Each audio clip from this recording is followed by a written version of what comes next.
Ah, bisag na sign sa light. Wala ra niya gikuan. Okay. Bura B5. Pandaran challenge to. Hinamag na.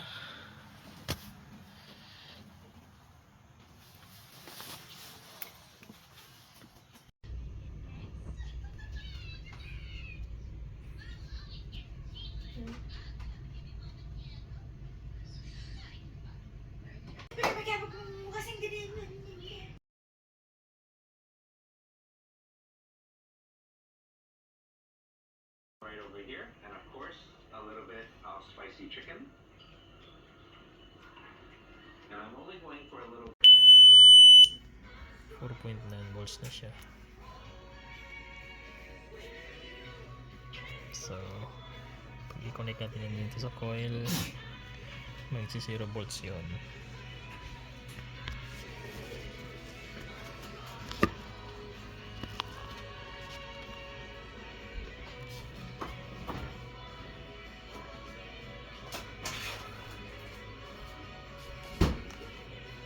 Yun. Oops. Yan. 0 millivolts na yan. 0 volts na yan. Ngayon dapat ito mamatay ito. Turn off. Turn on. Yun. Nawala. Ibig sabihin, nag-grade na siya ng K. So, yun. Balik natin lahat mamaya.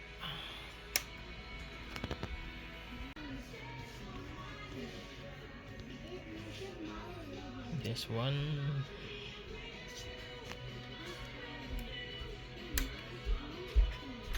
On.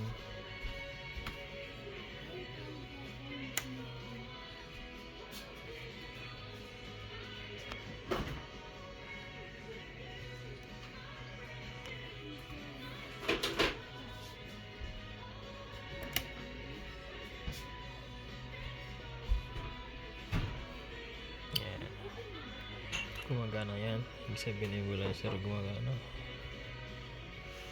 So, dapat mamatay yan. So, ikabitot din yung coil. Oh. The moment of truth. Turn on the key.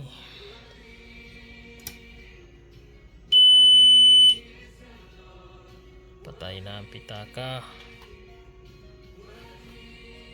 Wagtang na ang mopta, ang susi, immobilizer.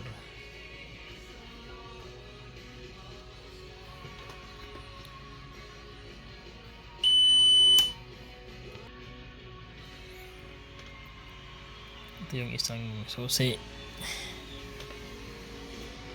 Turn on. Agoy, napatay na.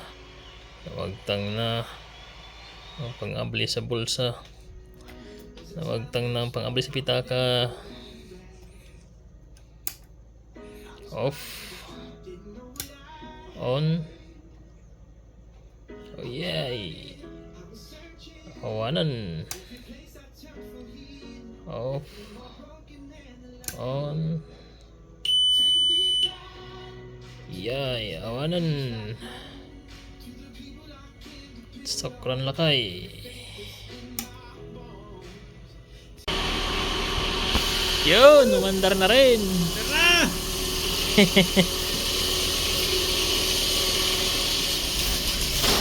Oy, what? Hi! Wonderful! Oh, Jeremy will be extremely happy.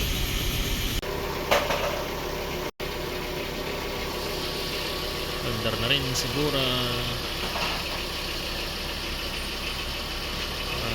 Tinding labanan pag hindi alam, kabisado.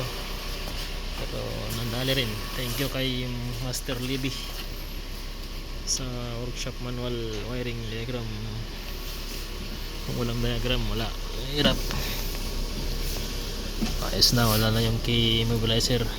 Airbag na lang, tsaka yung ano, tinanggal ko eh. Daog na. Thank you, Shipo. Really boy. E-boy.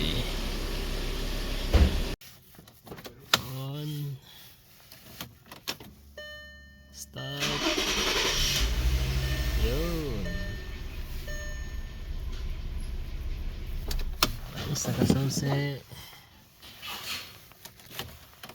On. Start. Yun. Winning. Balik na. Tagal na timeline. All good na siya.